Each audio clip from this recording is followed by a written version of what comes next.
नमस्कार मित्रांनो, let's learn English मध्ये तुम्हा सर्वांचे स्वागत आहे. तर आज आपण इंग्लिश ग्रामर मधील अतिशय बेसिक, अतिशय सोपा पण अत्यंत महत्त्वाचा टॉपिक शिकणार आहोत, तोही अगदी सोप्या भाषेत. तर आज आपण पाहणार आहोत use of was were. Last व्हिडिओमध्ये आपण ॲमिझरचा यूज पाहिला होता आणि आज आपण शिकणार आहोत वॉज वरचा यूज, केव्हा व कुठे करायचा, हे सर्व आपण आजच्या व्हिडिओमध्ये शिकणार आहोत. तर एक गोष्ट तुम्ही नेहमी जाणून घ्या की वॉज वरचा यूज आपण नेहमी पास्ट सेंटेन्सेस बोलण्यासाठी करतो. म्हणजे भूतकाळात घडलेल्या काही गोष्टी असतील किंवा काही घटना असतील किंवा काही काळापूर्वी घडलेल्या जरी गोष्टी असतील तरी त्या गोष्टी सांगण्यासाठी आपण वॉज वरचा यूज करतो. तर हा यूज केव्हा करायचा किंवा कुठे करायचा, तर जेव्हाही वाक्याच्या शेवटी होता, होती किंवा होते असे शब्द असतील तेव्हा आपण असे वाक्य बोलताना वॉज वरचा यूज करणार. आणखी चांगल्या पद्धतीने समजण्यासाठी आपण डिटेलमध्ये शिकूया. सर्वात आधी आपण पाहूया यूज ऑफ वॉज. तर वॉजचा यूज आपण नेहमी आय, ही, शी आणि इट या सिंग्युलर नाउन सोबत करतो. आयचा अर्थ होतो मी, ही म्हणजे तो, शी म्हणजे ती आणि इट म्हणजे ते किंवा हे. आता काही एक्झाम्पल्स पाहूया. जसं की एक्झाम्पल आहे, मी काल खूप थकलेली होती. आधी घडलेली गोष्ट आहे ना, काल घडलेली गोष्ट आहे, म्हणून आपण काय म्हटलं, मी काल खूप थकलेली होती. तर बघा, वाक्याच्या सुरुवातीला आहे मी आणि वाक्याच्या शेवटी आहे होती. जसं की मी तुम्हाला सांगितलं, वाक्याच्या शेवटी होती किंवा होते असे शब्द असतील तेव्हा आपण वॉज वरचा यूज करणार. पण मी तुम्हाला सांगितलं की आय सोबत नेहमी आपण वॉजचा यूज करणार. तर वाक्य कसं होईल, I was very tired yesterday. आता बघा, नेक्स्ट सेंटेन्स आहे, ती गेल्या आठवड्यात आजारी होती. तर इथे वाक्यात ती आलेला आहे आणि तीचा अर्थ होतो शी. तर शी सोबत देखील आपण वॉजचा यूज करतो. तर वाक्य कसं होईल, इंग्लिशमध्ये आपण कसं म्हणणार, she was sick last week. Next sentence बघा, तो माझा चांगला मित्र होता. तर इथे तो आलेला आहे आणि हीचा अर्थ होतो तो. जसं की मी तुम्हाला सांगितलं, ही सोबत नेहमी आपण वॉजचा यूज करतो. तर वाक्य कसं होईल, he was my good friend. तो माझा चांगला मित्र होता. He was my good friend. Next example बघा, काल रात्री पाऊस येत होता. असे वाक्य जेव्हा असतील तेव्हा आपण इटचा यूज करणार. तर वाक्य काय होईल, it was raining last night. काल रात्री खूप पाऊस येत होता, तर आपण कसं म्हणणार, it was raining last night. Next example बघा, आजचा दिवस चांगला होता.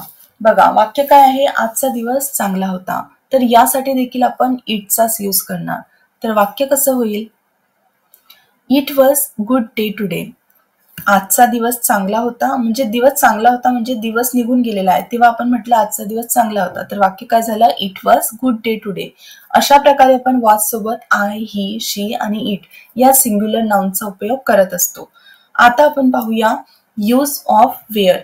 तर वेअरचा यूज कुठे व केव्हा करायचा हे सर्व आपण पाहूया.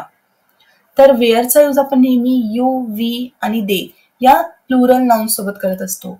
यू, वी, दे हे काय आहेत, प्लुरल नाउन्स आहेत. तर यू म्हणजे तू किंवा तुम्ही, वी म्हणजे आम्ही आणि दे म्हणजे ते. तर आता आपण काही एक्झाम्पल्स पाहूया. एक्झाम्पल बघा, तू अभ्यासात चांगला होतास. आता यूचा अर्थ काय होतो, तू. जसं की मी तुम्हाला सांगितलं, यू सोबत आपण नेहमी वेअरचा यूज करणार आणि वाक्याच्या शेवटी आहे होतास. तर इथे होतास साठी आपण वेअरचा यूज करणार. बघा, तू अभ्यासात चांगला होतास, आपण म्हणणार you were good at study. कसं होईल वाक्य, you were good at study. आता नेक्स्ट एक्झाम्पल पाहूया. जर आपल्याला प्रश्न विचारायचा असेल की तू काल नाराज का बरं होतास, आपण विचारतो ना कधी कधी प्रश्न की तू काल नाराज का बरं होतास, तर यासाठी आपण कसं म्हणणार, why were you upset yesterday.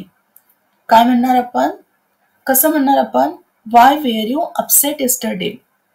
आता नेक्स्ट एक्झाम्पल पाहूया. आम्ही मित्र होतो. तर वाक्यात आम्ही आलेला आहे आणि आम्ही याचा अर्थ होतो वी. तर सेंटेन्स कसं होईल, वी वेअर फ्रेंड्स. आम्ही मित्र होतो. तर आपण कसं म्हणणार, वी वेअर फ्रेंड्स. अशा प्रकारे आपण वी सोबतही वेअरचा यूज करतो. नेक्स्ट सेंटेन्स आहे, आम्ही सोबत शिकत होतो.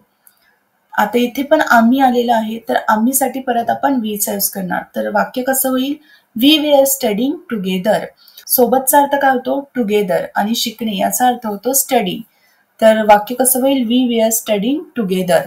आता बघा, नेक्स्ट सेंटेन्स आहे, ते खूप खुश होते. वाक्यामध्ये ते आलेलं आहे आणि तेचा अर्थ काय होतो, दे. तर इथे सेंटेन्स कसं होईल, दे वेअर व्हेरी हॅपी.